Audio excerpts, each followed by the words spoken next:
بسم اللہ الرحمن الرحیم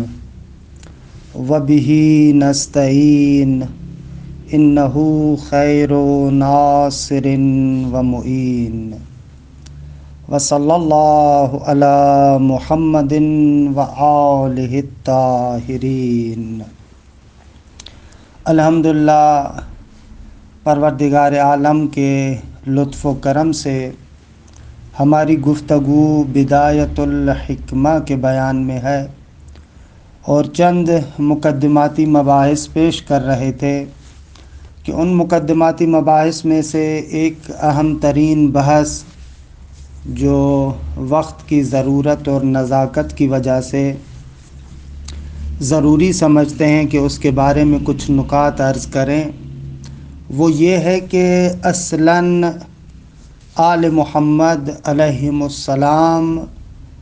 کی برخورد فلسفے کے ساتھ کیسی تھی،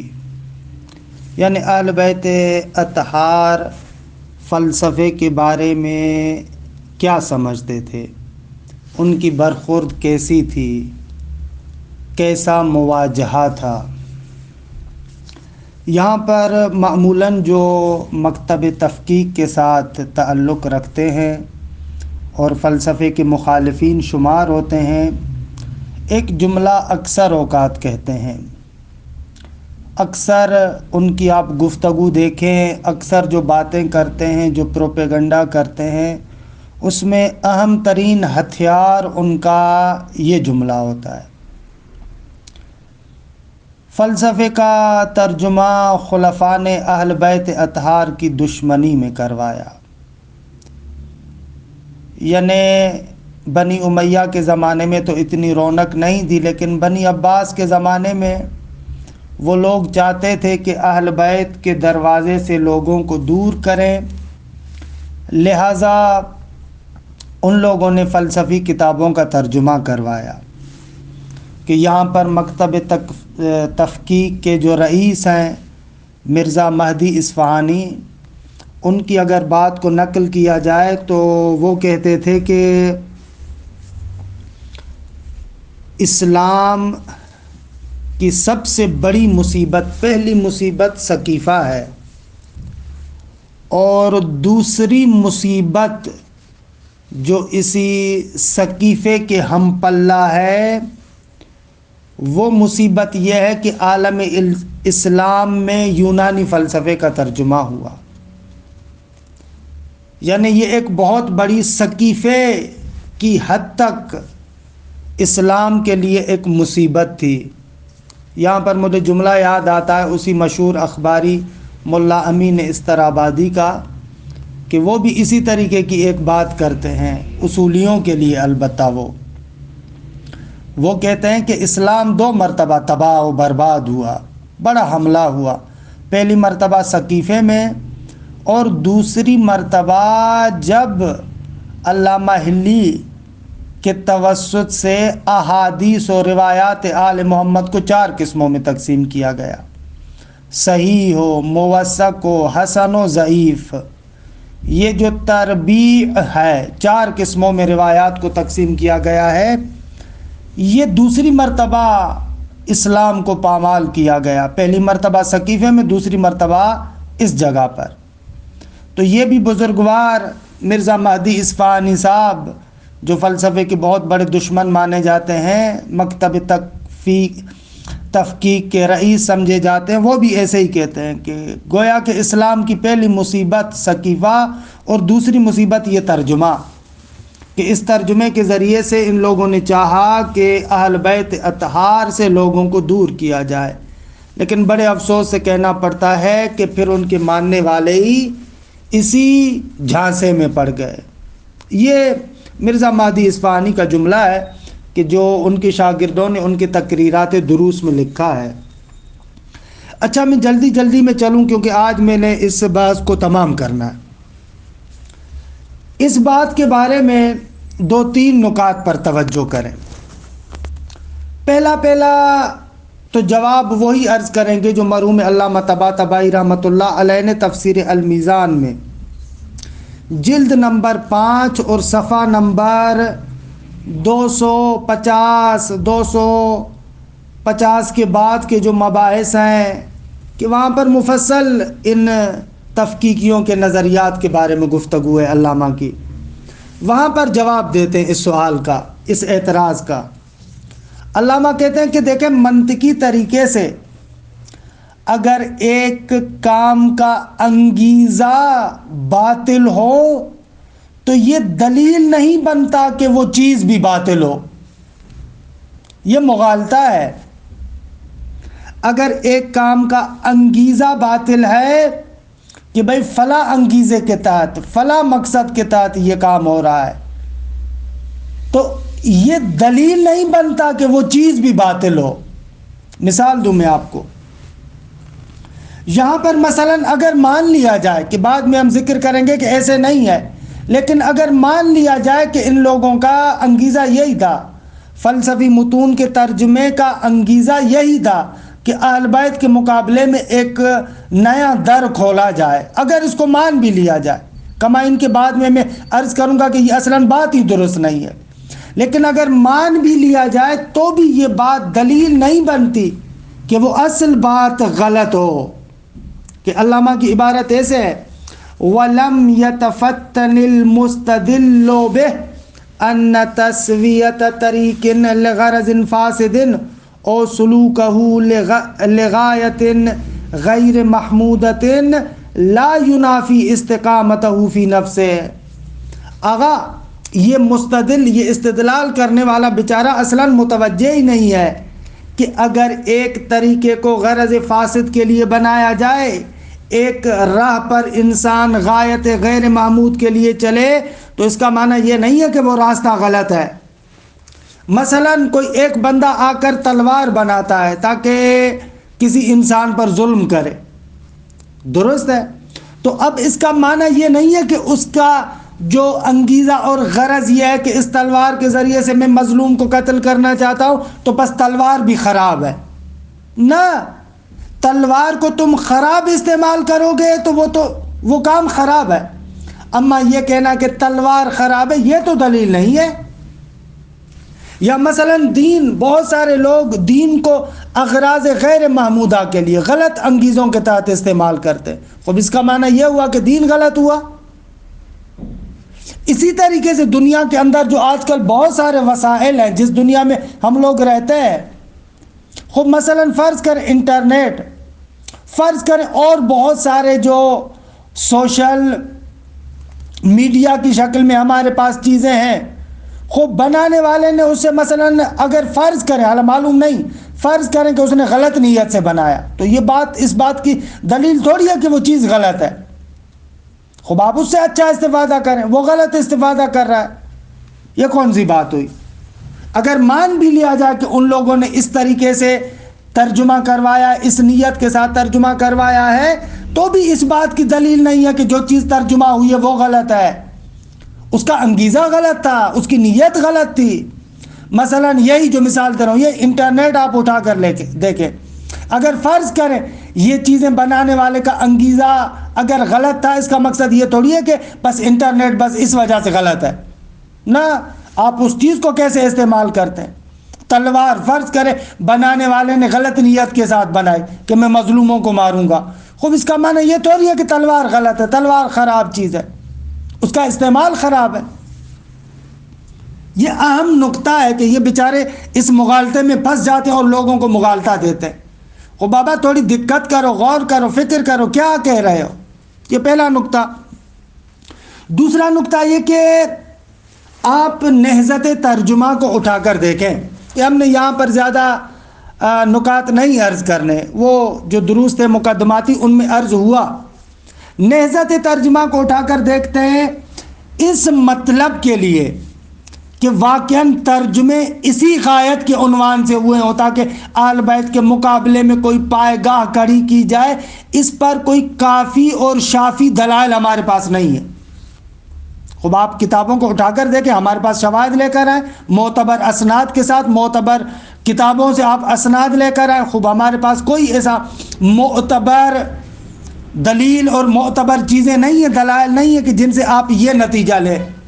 کہ اصلاً ترجمہ اس لیے ہوا ہے۔ نہ، وہاں پر ہم نے مقدماتی دروس میں نہضت ترجمے کے تقریباً 10 عوامل اور اسباب، کتب فلسفی جو تاریخ فلسفے کے بارے میں کتابیں لکھی گئی ہیں ان سے جو سمجھ میں آتے ہیں 10 اسباب ہیں۔ خب یہ صرف دعویٰ ہے، اس پر کوئی معتبر دلیل نہیں ہے، بہت سارے دوسرے انگیزے تھے۔ خصوصیت سے اگر نہضت ترجمہ کو آپ دقت کے ساتھ دیکھیں تو اصل جو نقطہ تھا، جس نقطے کی وجہ سے یہ تقریباً ترجمے بنے، کیونکہ اسلامی حکومت عباسیوں کے زمانے تک آتے آتے بہت زیادہ پھیل چکی ہے۔ خب اب جو اندرونی معاملات ہیں، ظاہری طور پر جو دفتری سسٹم بھی ہے، خب اس دفتری سسٹم کو چلانے کے لحاظ سے بھی بہرحال بہت ساری تدبیروں کی، بہت ساری چیزوں کی ضرورت ہے۔ قرآن میں، دین میں یہ چیزیں بیان ہوئی ہیں، لیکن بہرحال اصول کی حد تک ہے، لیکن ان کو باقاعدہ تفصیلی طریقے سے، جزئیات کے ذریعے سے، تطبیقات کے ذریعے سے تو قرآن نے بیان نہیں کیا، سنت نے بیان نہیں کیا۔ خب اس لیے بھی وہ مجبور ہو رہے تھے کہ دنیا کی جو بہت بڑی بڑی حکومتیں ہیں، انہوں نے جو چھوٹے چھوٹے اس طریقے کے قوانین بنائے ہیں، جو مفکرین ہیں، جو دانشور ہیں، خب ان کے عقول سے استفادہ کیا جائے، ان سے فائدہ لیا جائے۔ ایک اہم سبب جو آپ نہضت ترجمہ کو اٹھا کر دیکھیں، ایک یہ سبب تھا، یا مثلا اس زمانے کے جو دانشور حضرات تھے، مثلا جو طبیب تھے یا علم نجوم وغیرہ کے ماہرین تھے، تو بادشاہوں کو ضرورت پڑتی تھی، علم طب کی ضرورت پڑتی تھی۔ خوب علم نجوم کے بارے میں بھی عجیب و غریب قسم کی ان لوگوں نے باتیں سنی ہوئی تھی کہ ان چیزوں کی تاثیر ہوتی ہے، اثرات ہوتے ہیں، تو لہذا وہ لوگ مجبور ہوئے کہ طب کی کتابوں کا ترجمہ کروائیں، نجوم کی کتابوں کا ترجمہ کروائیں۔ خوب میں نے پہلے عرض کیا تھا کہ اس زمانے کے اندر یہ فلسفہ اس طریقے سے دوسرے علوم سے باقاعدہ جدا تو نہیں تھا، فلسفہ ان تمام علوم کو کہا جاتا تھا، لہذا جب ترجمہ ہو رہا ہے، طب کی کتاب کا ترجمہ ہو رہا ہے، نجوم کی کتاب کا ترجمہ ہو رہا ہے، تو طب کے اندر وہ کچھ فلسفے کے مسائل، نجوم کے اندر کچھ فلسفے کے مسائل، فلسفے کے اندر کچھ طب کے مسائل، کچھ نجوم کے مسائل۔ اور وہ جو دانشور بھی تھے اس زمانے میں، جو طبیب تھا وہ فقط ڈاکٹر تھوڑی تھا، طبیب تھوڑی تھا، وہ حکیم بھی ہوتا تھا عام معنی میں، کیونکہ ان تمام علوم کو فلسفہ کہا جاتا تھا نا، یہ ایک دوسرے سے جدا تھوڑی ہوئے تھے۔ خوب بادشاہوں کو اکثر طبیبوں کی ضرورت پڑتی، نجومیوں کی ضرورت پڑتی، تو یہ اس قسم کے بہت ساری کتابوں کے ترجمے ہوئے۔ خوب یہ جو بیت الحکمت بنا تھا مامون کے زمانے میں، اس میں اکثر یہ نکات تھے، یہ چیزیں تھیں، اس لحاظ سے وہ مجبور ہوئے تھے کہ ان کے ترجمے کریں۔ اچھا، تیسرا نقطہ کہ جو یہاں پر سمجھنا ضروری ہے کہ بہت زیادہ اہمیت ہے، واقعاً اگر آل محمد علیہ السلام کا جو رویہ تھا، جو عکس العمل تھا، ری ایکشن تھا ان علوم کے بارے میں، اگر واقعاً ایسے ہی تھا جیسے یہ آغا مرزا مہدی اصفہانی کہتے ہیں کہ یہ مصیبت ترجمے والی سقیفے جتنی بڑی مصیبت تھی، تو یہاں پر میں عرض کروں گا پھر ائمہ کا اتنا ری ایکشن ہمارے سامنے کیوں نہیں آیا؟ خب جب بھی دین کے اندر اس قسم کا بڑے پیمانے پر انحراف آیا، ائمہ کی برخورد اور ری ایکشن بہت زیادہ قوی ہوتا تھا۔ مثلا مسائل امامت کے اندر، خلافت کے اندر، جیسے یہ سقیفے کی مثال بھی دے رہے آغا مرزا مہدی اصفہانی، تو وہاں پر ائمہ کا ری ایکشن دیکھیں کتنا سخت ری ایکشن ہے۔ خب روایات ہمارے پاس سامنے ہے، اہل بیت کی برخورد، ان کا ری ایکشن بالکل ہمارے سامنے ہے۔ یا حتیٰ فقہی احکامات کے اندر اگر انحرافی روش آتی ہے تو وہاں پر اہل بیت اطہار کا آپ ری ایکشن دیکھیں کتنا خطرناک ری ایکشن ہے۔ خب یہ جو قیاس ہو، استحسان ہو، مسالے ہو، مرسلہ ہو، اس قسم کی چیزوں کے ذریعے سے جو فقہی احکامات کو حاصل کرنا چاہا تو ائمہ نے کتنا سخت ری ایکشن سامنے دکھایا۔ خب آپ ہمیں اپنے منابع کے اندر، معتبر منابع کے اندر دکھائیں کہ یہ جو نہضت ترجمہ ہے اس کا بھی اگر نقصان واقعاً سقیفے کی طرح تھا، اس طریقے سے تھا، تو ائمہ کا ری ایکشن کہاں ہے؟ اتنا بڑے پیمانے پر ری ایکشن دکھاؤ ہمیں، کہاں پر ہے یہ جو آپ کہتے ہیں کہ واقعاً اتنی بڑی مصیبت تھی یہ، اور اہل بیت کی یہ برخورد تھی؟ بابا یہ تم لوگوں نے اپنا بنایا ہوا ہے، معتبر منابع کے اندر دکھاؤ۔ ہمارے پاس معتبر منابع میں کوئی بھی چیز نہیں ملتی اس طریقے کی، لے دے کے ان لوگوں کے ساتھ آپ گفتگو کریں نا، 2 روایتیں لے کر آتے ہیں۔ خب وہ 2 روایتیں بھی اصلاً ان کا تعلق نہضت ترجمہ کے ساتھ نہیں ہے، اولاً، ثانیاً وہ روایات سند اور دلالت کے لحاظ سے بھی ان کے مطلب پر اصلاً دلالت نہیں کرتی، نہ سند کے لحاظ سے کوئی درست حسابی ان کی سند ہے، نہ دلالت کے لحاظ سے کوئی ان کے مطلب کو بیان کرتی ہے۔ خوب ائمہ کا ریئیکشن ہی نہیں ہے۔ یہ لے دے کے اگر ان کی تمام کتابوں کو چھان مارے، تحقیقیوں کی کتابوں کو، ان کی باتوں کو، تمام باتوں کو، یہ دو روایتیں جو ہمارے سامنے لے کر آتے ہیں کہ اولاً ان دونوں روایتوں کا تعلق ان چیزوں کے ساتھ ہے ہی نہیں، نہضت ترجمے کے ساتھ یہ جوڑتے ہیں، اصلاً کوئی تعلق ہی نہیں ہے۔ خوب یہ واضح سی بات ہے، اتنا بڑا انحراف، سقیفے کی حد تک کا انحراف، اور ائمہ کے زمانے میں ہو رہا ہے، ائمہ کے سامنے آ رہا ہے۔ خوب ائمہ کی طرف سے کوئی چیز ہمارے پاس نہیں آ رہی۔ خوب یہ کیسے معقول ہے؟ کون سی عقل اس کو مانتی ہے؟ کون سی عقل اس کو تسلیم کرتی ہے کہ اتنا بڑا، بقول آپ کے اتنی بڑی مصیبت، اتنی بڑی تباہ کاری کہ جو سقیفے کے ہم پلہ مصیبت ہے اور ائمہ خاموش ہے، کوئی چیز ہمارے سامنے نہیں آ رہی؟ خب یہ عقل اس کو تسلیم کرتی ہے؟ وہ روایتیں کون سی؟ ایک روایت یہ جو معارف القرآن میں مرزا مہدی اصفہانی صاحب نقل کرتے، ایک روایت یہ ہے توحید مفضل میں کہ امام صادق علیہ الصلوۃ والسلام مفضل کو کہتے ہیں، توحید مفضل کی عبارت ہے فتبن وخیبتن وتعسن لمنتحل الفلسفہ، کہ واقعاً ویل ہے، خسران ہے، نقصان ہے، تباہ کاری ہے، یا اردو میں ترجمہ کروں لعنت ہے ان لوگوں پر جو فلسفے سے انتحال رکھتے ہیں۔ اللہ منتحل کا میں ترجمہ کرتا ہوں، دقیق ترجمہ منتحل کا کیا ہے؟ جو فلسفے کا جھوٹا دعویٰ کرتے ہیں ان پر لعنت ہے، سادہ ترجمہ ایسے ہوگا۔ اولاً پہلا نقطہ میں نے یہ عرض کیا کہ اس روایت کا کوئی تعلق نہضت ترجمہ کے ساتھ نہیں ہے۔ ثانیاً جو روایت میں بھی یہ لفظ آیا ہے نا لمنتحل الفلسفہ، انتحال یا منتحلین فلسفہ، لغت کی کتابوں کو اٹھا کر دیکھیں، انتحل فلان شعر فلان وتنحل، یعنی ای ادعاہ لنفسہ وہو لغیرہ۔ اگر ایک بندہ کسی اور بندے کا شعر اٹھا کر اپنے نام سے چلائے،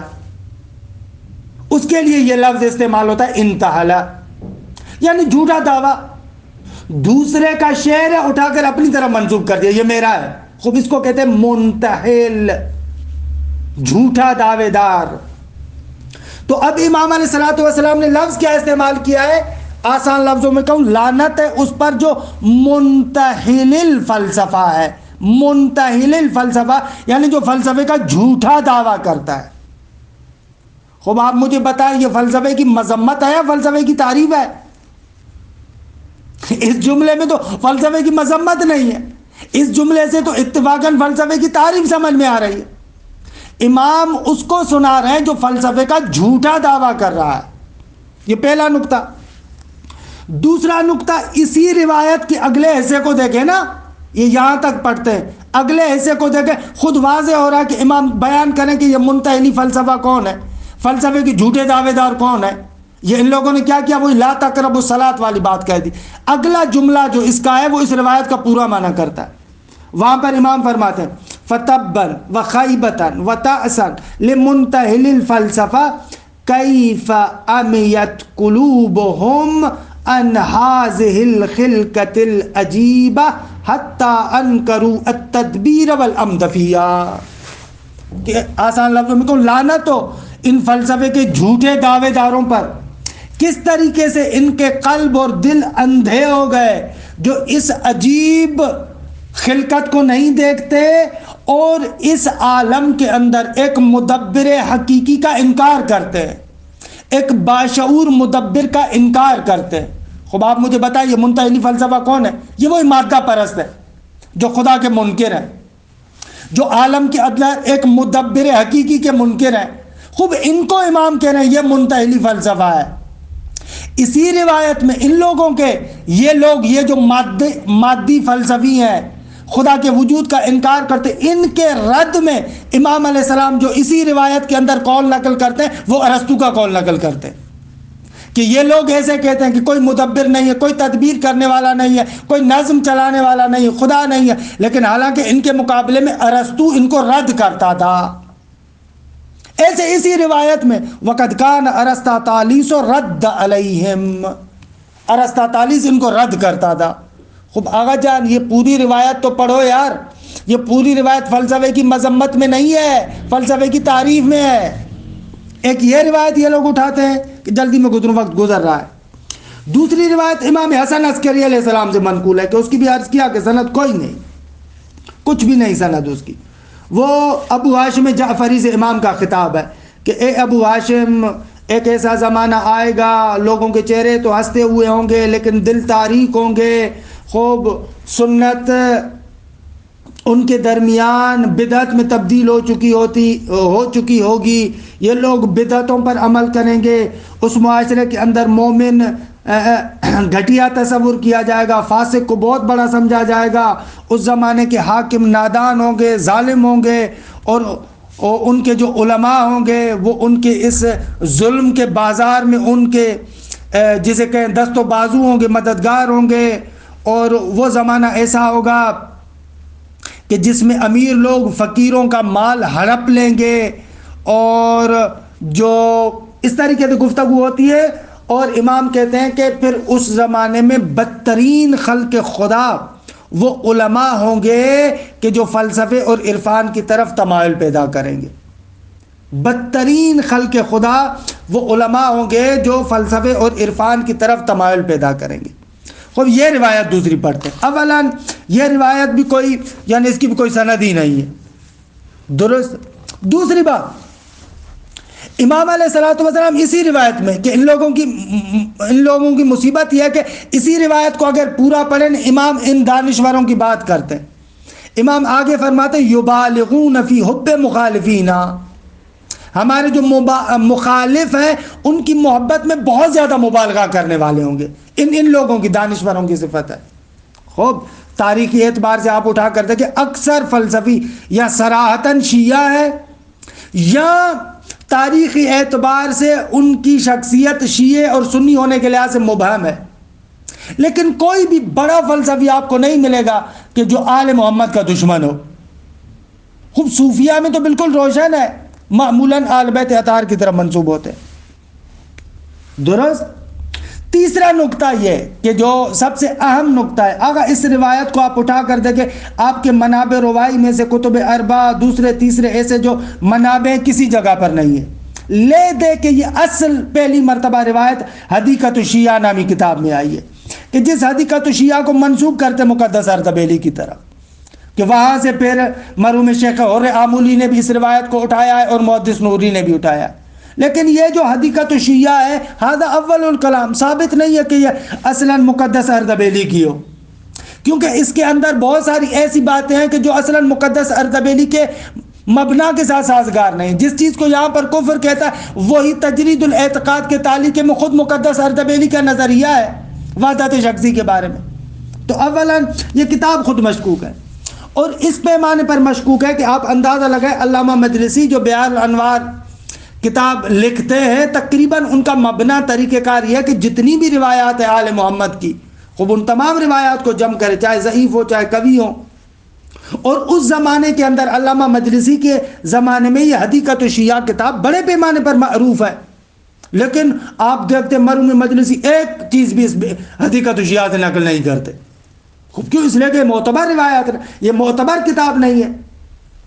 منسوب کرتے ہیں مرحوم مقدس اردبیلی کی طرف۔ اب یہ ہے بعض لوگوں نے آئے اور جواب دیا کہ نہ مقدس اردبیلی کے، لیکن ان کے جواب کا بھی جواب دیا گیا ہے، ہذا اولاً، درست ہے۔ اور دوسرا آغا جو سب سے بڑا ہے، آخر کیا مسئلہ ہے کہ یعنی اتنا بڑا مسئلہ، اتنا بڑا بلینڈر جو لگ رہا ہے، اور اس کے بارے میں آپ آتے ہیں ایک ایسی روایت کو لے کر آتے ہیں جو نہ دلالت کے اعتبار سے نہ سند کے اعتبار سے، خوب ائمہ کا موقف آپ اس سے بیان کر رہے ہیں۔ خوب تعجب نہیں ہوتا، اتنی بڑی مصیبت میں ائمہ کا صاف و شفاف موقف نہیں ہے، آپ کے پاس کوئی معتبر سند نہیں ہے، کوئی معتبر منابع آپ کے پاس نہیں ہے، خوب یہ عقل تسلیم کرتی ہے۔ فقہا کو اٹھا کرتے کہ ایک فرعی مسئلے میں اس قسم کی روایت سے آیا وہ تمسک کرتے ہیں جس کی سند نہ ہو، کتاب بھی مجہول ہو۔ ایک چھوٹے سے فرعی فقہی مسئلے میں بھی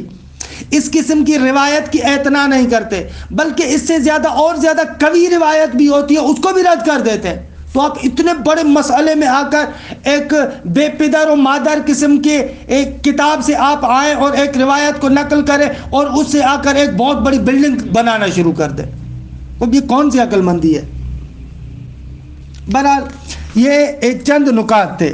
اور میں جلدی میں گزروں کہ وقت بالکل تمام ہو رہا ہے اور میں نے آج اس بات کو تمام بھی کرنا ہے۔ نہ فقط یہ کہ ہم لوگ اس میں ناکام ہو جاتے ہیں کہ اہل بیت اطہار کی منفی روش نہیں ہے، فلسفے کی نسبت سے ہے، کوئی ہمارے پاس دلیل نہیں ہے، کوئی ان لوگوں کے پاس دلیل نہیں ہے، صرف دعوے ہیں، باتیں ہیں، بڑی بڑی احساساتی جملات ہیں لوگوں کو ایسے پریشان کرنے کے لیے۔ بلکہ اگر دقت کریں تو آپ کو پتہ چلے گا، میں جلدی میں گزر رہا ہوں، ائمہ کی آپ ضمنی طریقے سے تائید سمجھ سکتے ہیں۔ مثلا پہلا نقطہ یہ کہ ائمہ کی جانب سے ایک روش کے اعتبار سے تائید ہے، روش کے اعتبار سے خوب قرآن کو اٹھا کر دیکھیں، سنت کو اٹھا کر دیکھیں، آل محمد کے کلام کو اٹھا کر دیکھیں، اس روش عقلی کو آل محمد نے تسلیم کیا بڑے پیمانے پر۔ قرآن نے بھی، سنت پیغمبر نے بھی، سنت ائمہ نے بھی عقلی روش کو، جو فلسفے کی روش ہے کہ مباحث کو عقلی طریقے سے پیش گیری کرے، اس کو تسلیم کیا گیا۔ اس کے لیے کافی ہے آپ اصول کافی کی کتاب عقل و جال کو اٹھا کر دیکھیں، قرآن مجید کے اندر وہ جملہ جو ہے آیا ہے کہ بھئی تم تعقل کیوں نہیں کرتے، تدبر کیوں نہیں کرتے، تفکر کیوں نہیں کرتے، سوچتے نہیں، یہ جملات کافی ہیں۔ پہلا یہ نقطہ کہ روشی طور پر خود فلسفے کی تائید ہوتی ہے کہ یہ روش ائمہ کے نزدیک قبول شدہ روش ہے، عقلی روش۔ بعض لوگ آ کر کہتے ہیں کہ نہ بابا وہ ماحول ایسا تھا، وہاں پر جو ائمہ کا کلام ہے، قرآن کا کلام ہے، عام لوگوں کی سطح کے مطابق ہے، خوب ایسے یہ جو دقیق یہ چیزیں ہیں، خوب یہ تو ائمہ کے مد نظر ہی نہیں تھی، بعض لوگ ایسے کہتے ہیں۔ خوب آگا پھر اگر اس طریقے سے ہے کہ روایات کا اور قرآن مجید کی آیات کا فقط آپ یہ مبتذل قسم کا معنی کریں جو گلی کوچے کے لوگوں کے لیے ہے، تو یہ کیا مقصد ہے کہ ہماری روایات کے اندر اسرار ہیں یا قرآن مجید کے اسرار ہیں، ایک بطن ہے، دوسرا بطن ہے، تیسرا بطن ہے، خوب اس کو کہاں لے کر جائیں گے؟ اس کو کون سی عقل تسلیم کرتی ہے؟ اور اس کے علاوہ اگر آپ کی اس بات کو مان لیا جائے تو یہ روح اسلام کے خلاف ہے۔ بھائی اسلام جو دین مبین اسلام آیا ہے، خوب عربوں کے ان بدو لوگوں کے لیے تو صرف نہیں تھا، خوب مشرق و مغرب کے اندر جتنے بھی لوگ رہتے ہیں تا روز قیامت سب لوگوں کے لیے اسلام آیا ہے نا۔ خوب جب سب لوگوں کے لیے اسلام آیا ہے تو آیا واقعاً اسلام اپنے دامن میں فقط وہ عربوں کے جو بدو لوگ ہیں ان کی فکری حد تک باتوں کو لے کر آیا ہے؟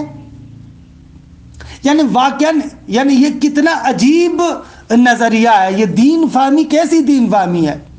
کہ دین کے جتنے بھی متون ہیں، قرآن ہے، روایات ہیں، ان کو آپ تنزل دے اتنا نیچے لے کر آئے۔ اس زمانے کا جو ایک جاہل آدمی ہے، گلی کوچے میں رہنے والا ہے، اس کی جو سطح فکری ہے، اسلام فقط اس سطح فکری تک معارف کو لے کر آیا ہو۔ یہ کیسی باتیں کر رہے ہیں؟ اسلام فقط اس کے لیے نہیں ہے، اسلام تا روز قیامت آنے والے تمام لوگوں کے لیے جو مشرق میں مغرب میں ہر جگہ پر رہتے ہیں، ہر قسم کے لوگوں کے لیے اسلام بات لے کر آیا ہے۔ ایک یہ نقطہ۔ دوسرا یہ نقطہ کہ اگر انسان کو مد نظر رکھے، انسان کے اندر جتنی بھی صلاحیتیں ہیں ان تمام صلاحیتوں کو مد نظر رکھیں، اسلام اس کے اعتبار سے بات لے کر آئے، اسلام کے اندر گفتگو ہے۔ خوب انسان کے اندر عقل نامی چیز بھی ہے، انسان کے اندر مثلا قلب نامی چیز بھی ہے۔ خوب آیا واقعاً ان کے ارضاء کے لیے ان کے لیے کچھ نہیں لے کر آئے گا اسلام کہے گا کہ بعض مباحث میں آپ جدل پر اور جو ہے کہ ان چند چیزوں پر آپ رکے رہیں۔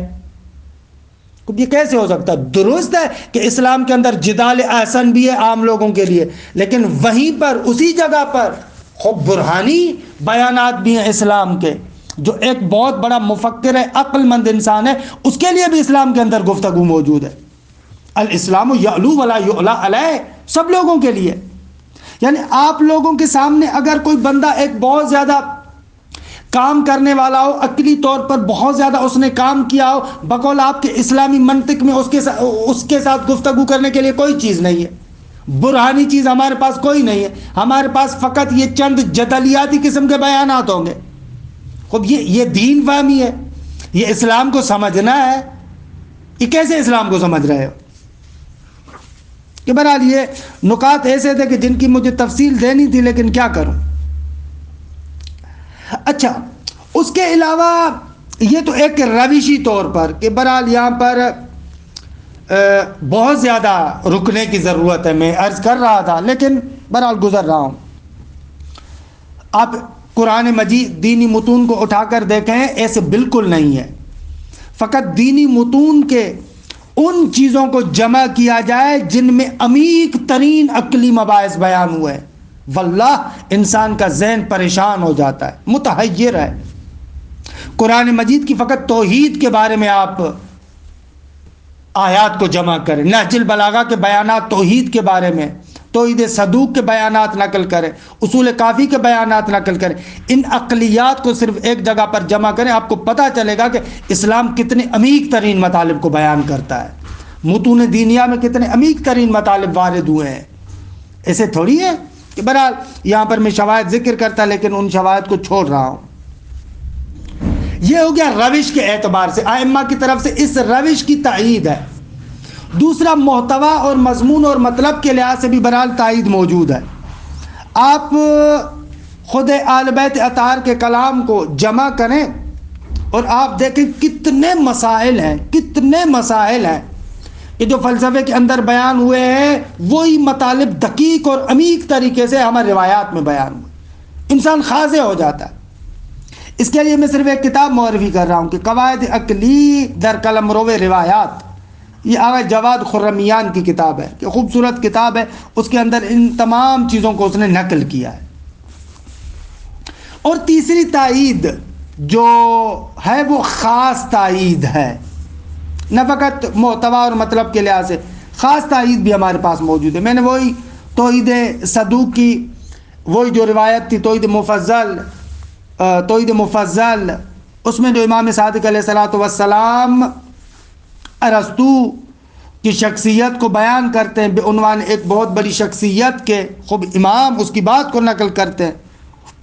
خوب یہ سمجھ میں آتا ہے کہ امام اس کو کس نگاہ سے دیکھ رہے ہیں۔ یا مرحوم طبرسی نے احتجاج طبرسی میں نقل کیا ہے امام صادق علیہ السلام سے کہ مولا ارسطو کو معلم الاطباء اور افلاطون کو رئیس الحکماء کے نام سے کہتے ہیں۔ یہ خود احتجاج طبرسی میں موجود ہے۔ اگر نہ فقط یہ بلکہ محبوب القلوب دیلمی کو آپ اٹھا کر دیکھیں، وہاں پر ایک روایت میں ہے کہ جب عمرو ابن عاص اسکندریہ سے واپس آئے اور پیغمبر اکرم نے اس سے پوچھا کہ وہاں پر کیا دیکھا، تو عمرو عاص کہتے ہیں رأیت قوما یتطلسون ویجتمعون حلقا ویذکرون رجلا یقال له ارسطو طالیس لعنہ اللہ۔ امام نے کہا کہ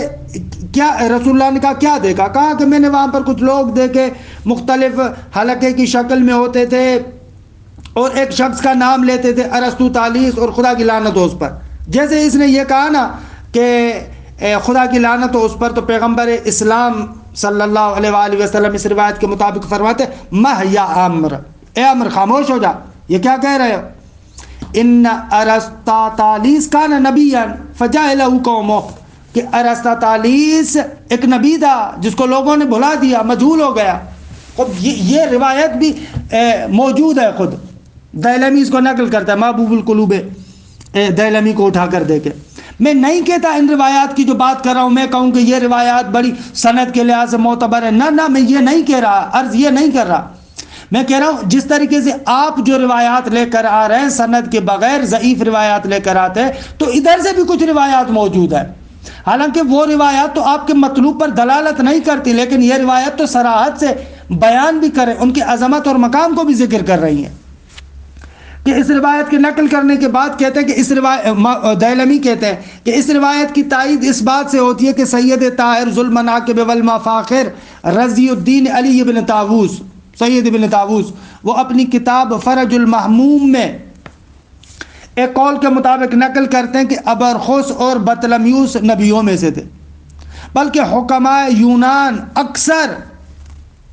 خوب ایسی بڑی بڑی شخصیات تھی جو لوگوں پر مشتبہ ہو گئے۔ خوب یہ تائیدات نہیں ہے مگر، یا مثلا نزہۃ الارواح میں فاضل شہرزوری وہ نقل کرتا ہے کہ پیغمبر اکرم کے سامنے اگر کوئی ایک بندہ بہت بڑا عاقل ہو جاتا، یہ کہتا ہے کہ منقول ہے، یروی عنہ، آپ سے نقل ہے کہ انہ کان اذا کمل واحد من اہلہ قال لو یا ارسطا طالیس هذه الامہ، جب ایک بندہ عقل کے لحاظ سے کامل ہوتا تو آپ اس کو فرماتے تو اس امت کا ارسطا طالیس ہے۔ خوب یہ کیا ہے؟ یہ یعنی واقعاً عظمت کے لحاظ سے یاد کرنا نہیں ہے۔ اب میں نہیں کہتا عزیزم کہ یہ روایات سند کے لحاظ سے بہت بڑی معتبر ہیں، فلاں ہیں، نہ لیکن میں کہہ رہا ہوں اگر نقل کی بات ہے، روایت کی بات ہے، تو روایات اس طرف سے بھی آئی ہیں۔ آخر میں بہرحال میں مرحوم علامہ طباطبائی رحمۃ اللہ علیہ کی بات نقل کر کے اور اس بات کو بالکل سمیٹ دیتا ہوں۔ مرحوم علامہ طباطبائی سے یہی سوال ہوا کہ ہم دیکھتے ہیں کہ ہماری کتابوں کے اندر 2-3 روایات ہیں جن میں اہل فلسفہ کی مذمت ہوئی ہے، کہ میں اس کی عبارت تھوڑی سی پڑھ لیتا ہوں اور بعض کو یہاں پر سمیٹ دیتے ہیں۔ علامہ سے پوچھا گیا آپ کیا فرماتے ہیں؟ تو آپ فرماتے ہیں 2 سے روایتی کے در بعضی از کتب در ضم اہل فلسفے در آخر الزمان نقل شدے بر تقدیر صحت، وہ 2-3 روایت جو بعض کتابوں میں اہل فلسفے کی مذمت میں آئی ہیں کہ آخری زمانے میں فلسفیوں کی ان کی مذمت میں جو یہ 1-2 روایتیں نقل کرتے ہیں، علامہ کہتے ہیں بر تقدیر صحت، اگر مان لیا جائے کہ صحیح ہو، کہ صحیح نہیں ہے، یہ روایت معتبر نہیں ہے، کوئی سند نہیں ہے، اگر مان بھی لیا جائے تو متضمن ضم اہل فلسفے اصل، نہ خود فلسفے، ان روایات میں جو مذمت ہے وہ اہل فلسفے کی ہے، نہ خود فلسفے کی مذمت ہے۔ چنانکہ روایات نیز در ضم فقہاء آخر زمان وارد شدے، خب یہ تو اہل فلسفے کے لیے نہیں کہ اہل فلسفے آخر زمان میں ایسے خبیث ہوں گے، خب یہی روایات تو فقہاء کے بارے میں بھی ہے کہ آخر زمان کے جو فقیہ ہیں وہ اتنے خراب ہوں گے، ان کی مذمت میں کتنی روایات ہیں۔ خب یہ جو روایات ہیں متضمن ضم فقہاء، نہ فقہ اسلامی، ان روایات کو بھی آپ دیکھیں تو ان میں مذمت فقہا کی ہے، نہ کہ فقہ اسلامی کی، جیسے وہاں پر مذمت اہل فلسفے کی، نہ خود فلسفے کی۔ فلسفہ خراب نہیں ہے، یہاں جو فقہا کی مذمت ہو رہی وہ فقہا خراب ہے، فقہ اسلامی خراب نہیں ہے۔ وہ ہم چنین روایات نیز در ضم اہل اسلام و اہل قرآن در آخر زمان وارد شدے، خب اسی طریقے سے کچھ روایات ہے اہل اسلام کی مذمت ہے، اہل قرآن کی مذمت ہے، آخر زمان کے جو اہل اسلام ہیں، مسلمان ہیں، جو اہل قرآن، ان کی مذمت میں بھی روایات ہیں، کہ حتیٰ یہاں تک روایت کہ لا یبقى من الاسلام الا اسمہ ومن القرآن الا رسمہ،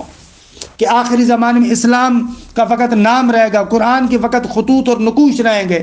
خود یہاں پر کیا ہے متوجہ ضم خود اسلام و خود قرآن نیز، یہ روایت خود اسلام اور قرآن کی مذمت نہیں کر رہی۔ و اگر این روایت آ کہ خبر واحد ظنی می باشند، اگر یہ روایت جو خبر واحد ہیں ظنی ہے، در خود فلسفے بود و مسائل فلسفی مضمونن، ہم ان مسائلی است کہ در کتاب و سنت وارد شده، این قد عیناً قد در کتاب و سنت بود۔ خب آقا جان، یہ جو فلسفے کی اگر آپ اس کو مذمت کرائیں اور فلسفے کے جو مسائل ہیں ان کی مذمت اگر یہ ہو تو خوب، وہ مسائل تو عیناً وہی ہیں جو کتاب میں سنت میں وہاں پر بھی وارد ہوئے، تو کیا آپ کہیں گے نعوذ باللہ کتاب و سنت کے ان مسائل کی مذمت کریں گے؟ کتاب و سنت کی مذمت آپ کریں گے؟ کیسی باتیں کر رہے ہیں؟ بہرحال یہ مرحوم علامہ کا خوبصورت نقطہ نگاہ کہ میں بحث کو یہاں پر سمیٹ دیتا ہوں۔ ان تفقیقیوں کے بارے میں جو اتنی بحث ہوئی، کافی بحث ہے، انشاءاللہ میں کل سے کوشش کروں گا کہ ہم لوگ فلسفے میں بدایہ میں باقاعدہ طریقے سے وارد ہو جائیں۔ یہ نکات بہت زیادہ اہم تھے اور بہت زیادہ سوالات ہوتے ہیں آپ لوگوں کے ذہن کو متوجہ کرنے کے لیے، بیان کرنے کے لیے، لہذا مجبور ہوا کہ یہ چند نکات آپ کے سامنے عرض کروں۔ اور ضمناً یہ جملہ بھی آپ کی خدمت میں عرض کر دوں کہ جو دوستان بدایہ وغیرہ کو پڑھتے ہیں تو انہیں چاہیے کہ استاد امینی نژاد ان کی جو بدایہ پر جو ان کا تعلیقہ ہے اور اس کا جو خوبصورت مقدمہ ہے، خوبصورت مقدمہ، بہت ہی پیارا مقدمہ ہے کہ تقریباً 80-90 صفحات پر مشتمل ہے، لیکن بکر اور عظیم قسم کے مطالب اس کے اندر موجود ہے۔ میرا دل تھا کہ ان تمام مباحث کو بیان کرتا، لیکن کیونکہ یہ مباحث میں پہلے